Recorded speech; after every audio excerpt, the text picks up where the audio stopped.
Welcome back. This is the Pony Car Wars Nissan Sentra Cup. So this is round one, race one, with the fictional Grand Oak Raceway in New Hampshire. This is the 1.63 mile club circuit. That's 2.62 kilometres for those of you that speak metric. Deutsche Scene's leading away from Headhunter and Frost Control.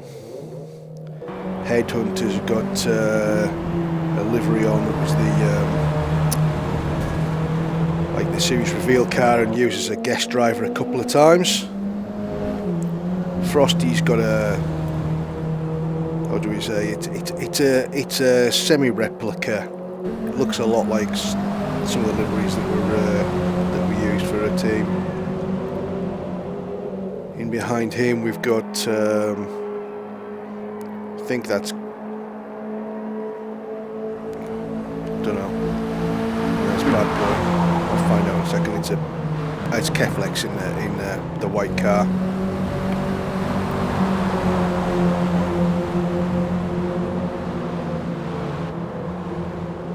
It's a fast flowing circuit with a couple of little tricky sections where you can take a couple of different lines through it.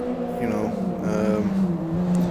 with these cars, because they are momentum cars, even though they've got about 40 more horsepower than the real ones, you really need to keep your speed up and maximise your run. So there's a couple of the twisty bits where you might want to take a slightly different line in these cars to something that accelerates a bit better. You don't want to lose momentum. There's Rambo in a replica livery being harassed by Fox. Fox had a little bit of an issue on the first lap and dropped back. Now he's having to fight his way back through the field. Bad Boy's under pressure there. Let's have a little look at that as Fox goes underneath Rambo. Rambo's far too wide out there.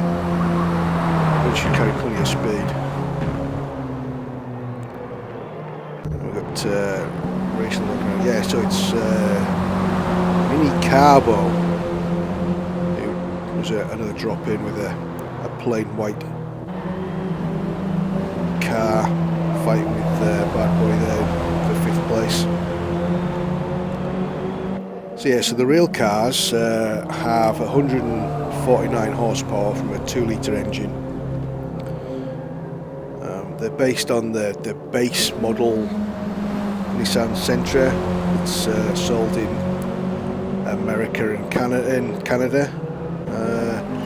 The front brakes are updated with 370Z discs and calipers. The back brakes have been upgraded from the drums that are on the base model to the slightly better discs from like the SR.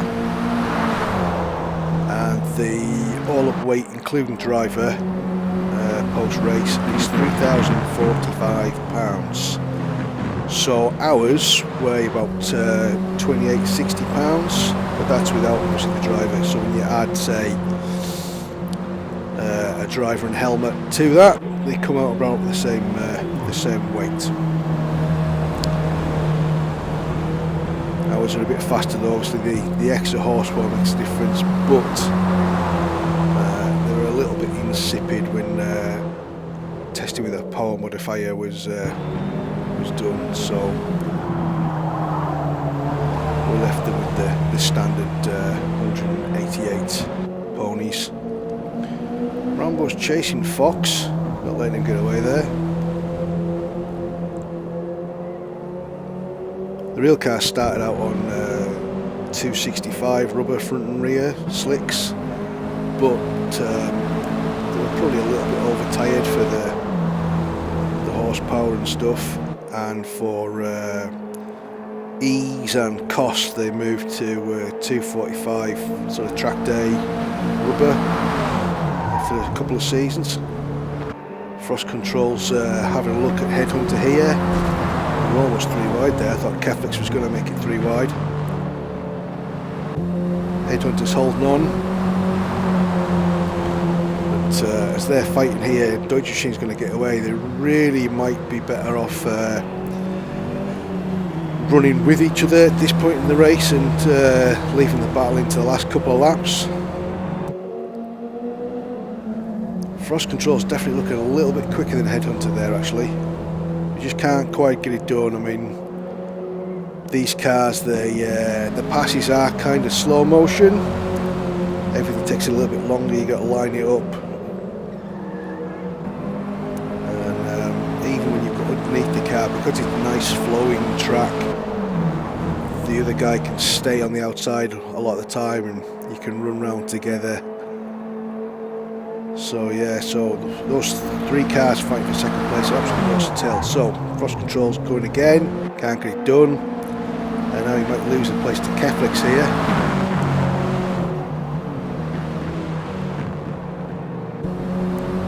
I think we got away with that. I don't think there was contact. So Frosty's got the inside line for the next turn. Still can't get underneath Headhunter, but I think he's defended against Kef now. Oh, but that looks pretty wide, although that is the line where you can carry the most speed, but then you got to get it turned back in again for the right-hander and not go too far off. And here there's a couple of different lines where you just want to try and carry as much speed as you can, because you're still accelerating all the way through past the start-finish line and then into the uphill left-hander of the first turn. So now we're going back here. Bad Boy's lost a place to Carbo. So that's no, he's going to come back again. He hasn't let go. So this is the fight for 5th place. Absolutely side by side. Clean though. Didn't look like there was any panel banging.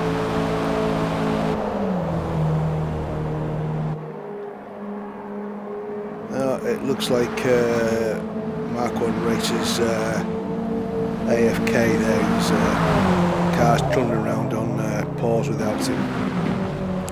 Not sure what's happened there. Maybe he's had a personal issue. He's not. Oh! Bad Boy touched the back of Carbo there. Got it completely out of shape. Clipped it up, and didn't actually lose that much ground. Only a car length or so. And there he's straight back again. They really are going at it hammer and tongs. There was almost contact, or maybe a little bit of bumper to bumper. So Bad Boy's trying the outside this time. Carbo blocks that off. Doesn't leave enough in the... Oh, there we go. He's taking that trying to carry the speed through. So he showed the inside line for this next corner, but I don't think he'd be able to turn in. Oh, I was at the wrong part of the track there. Okay, so they're still side by side. Bad Boy drops into trail, goes to try the outside line here. Really looking at the back of the field. Crazy's going backwards. He's been passed by Fox as well. That looks awfully wide. He's tried to turn in. It's not going to make it. Kept it out the wall though. But there goes Rambo, so that's him way back into last place. Well, patent racer. Bad Boy's pushing Carbo very hard there. This is what, lap 3 of them being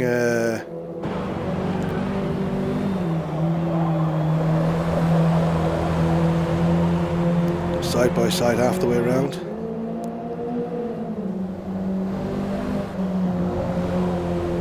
Which side? Inside, outside? Inside. Oh, a little bit of contact there.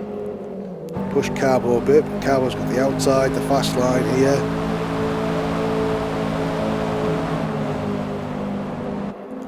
Carry that speed all the way down the start-finish straight. So we're about half distance here. 20-minute race is half the length of the real-life ones, which are 40 minutes.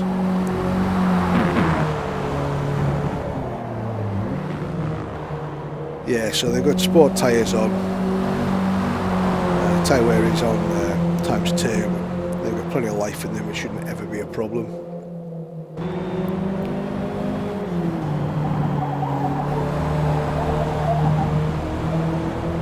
Bad boy might have this here, but God, we're still only half a car length back.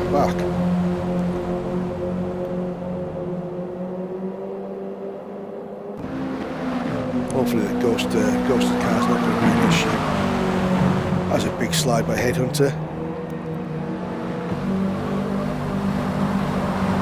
So yeah, with the extra power in these cars, it might be a little bit more slippery than the real ones.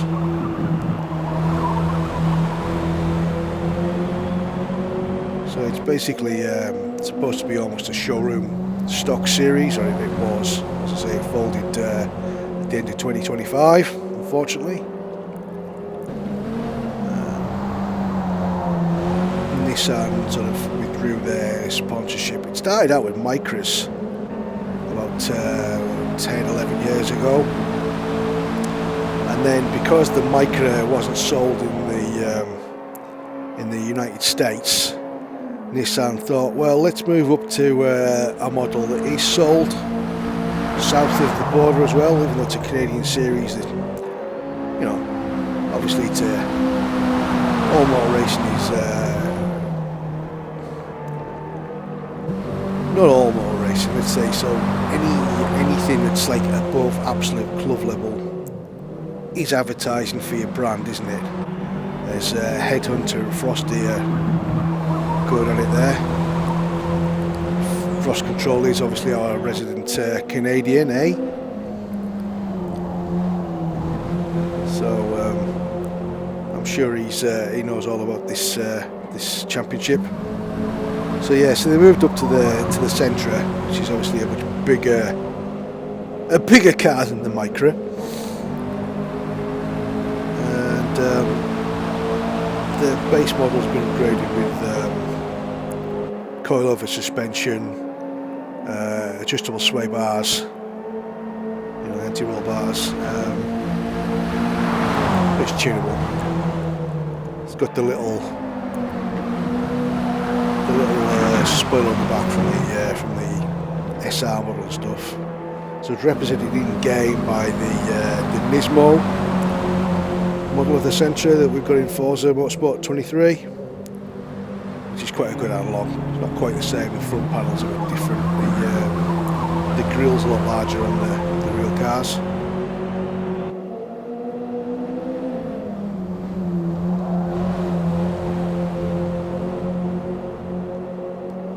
Is it me, or is that gap closed up to Deutsche Machine a little bit there? Is Frosty getting a bit closer? Well, we've still got 8 laps to go. Still a good portion of the race. Bit of dust puffed up on the inside there as they clip the apex. Yeah, that gap definitely looks like it's coming down. We might get a battle for the lead before the end of this race, which would be excellent. So yeah, so 2 races each weekend. Points basically all the way down. 2 points for pole position, 2 points for fastest lap of every race.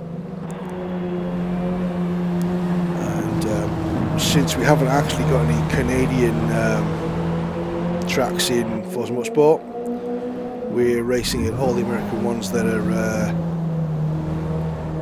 closest to the border in real life, although obviously this is a fictional track, but it is set in New Hampshire, and the sister fictional track at Maple Valley will feature as well next time out.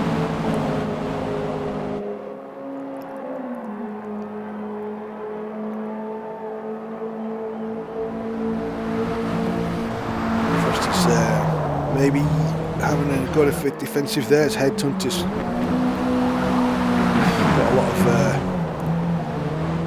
got a lot of attitude on that car. It's looking like a back end might be just a little bit loose.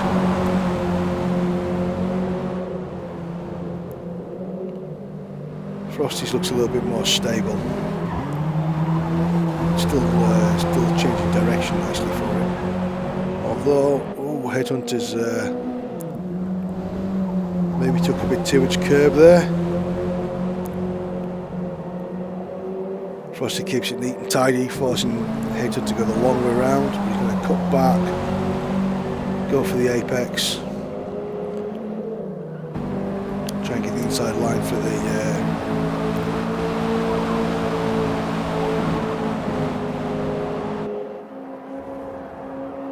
it's a drag race down the start finish. Dutch Machine goes around the outside of the ghosted car, which is good practice because we have had, whoa, that's contact, nothing out of shape, won't get through it okay. I'm sure that wasn't intentional. Yeah, we have had issues with ghost cars actually causing collisions, so it is a standing rule that if possible you should always try and go around a ghosted car, even if you think it's safe to drive through them.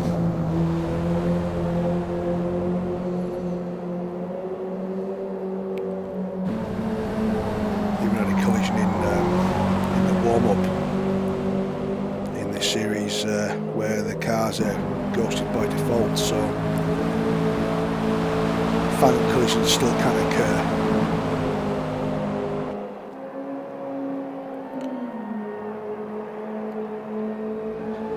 So lap 15, Deutsche Machine, Frost Control, Headhunter, Keflex, Bad Boy.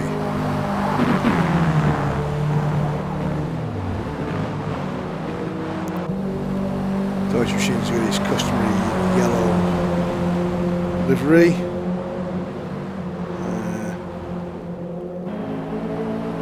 We've got another soft drink company this time. He's running the Sprite on the Minis. He's got Fanta now. It's not a replica or a semi-replica as far as I know. He's just probably borrowed that one off the storefront because it doesn't have his customary number on.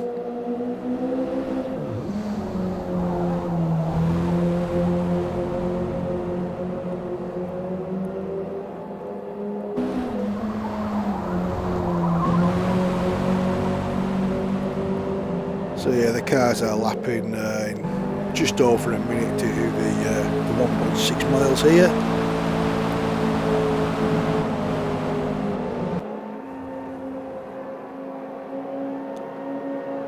Keflex is now come to challenge Headhunter. Headhunter's dropped back after a little contretemps with cross control.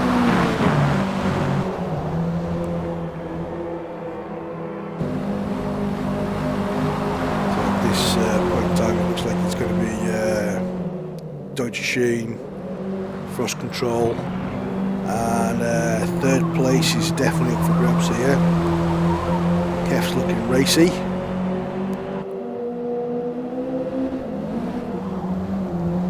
Not sure what happened to Bad Boy, he must have dropped back.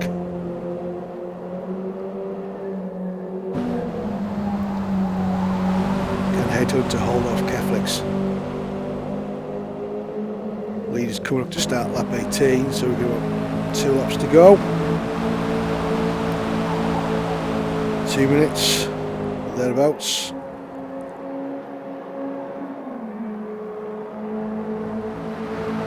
Oh, there's Bad Boy. Almost the full for the straight behind now.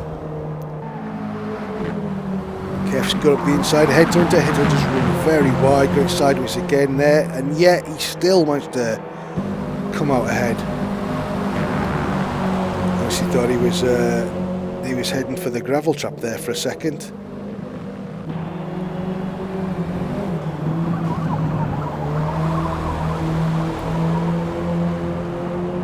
They are quite big cars, they do bounce and roll a little bit, even though they've got tunable race suspensions set up. Obviously they've got a bolt-in bolt-in cage and everything as well. Yeah, racing machines. So Dodge Machine's coming up to start the final lap. Thrust controls, well, obviously not close enough to make a difference now unless something catastrophic happens. So I think this is going to be our final positions.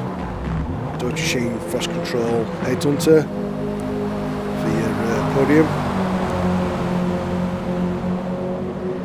One of the cool features in the real car is that the multi-function display screen, it's got like the parking camera, reversing camera is set on permanently, so you've got like a little digital mirror there as well, which is quite cool.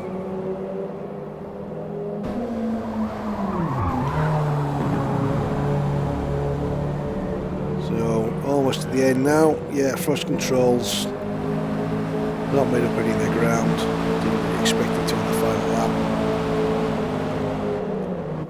So that's the final turn, start finish straight, and Dodge Machine takes the victory in the first ever Nissan Sentra Cup race. Here's your full results. So, Joyce Race 2. Thanks for watching, guys. Find us on Facebook, Joyce on Track. See you next time for round 2 of the Nissan Sentra Cup.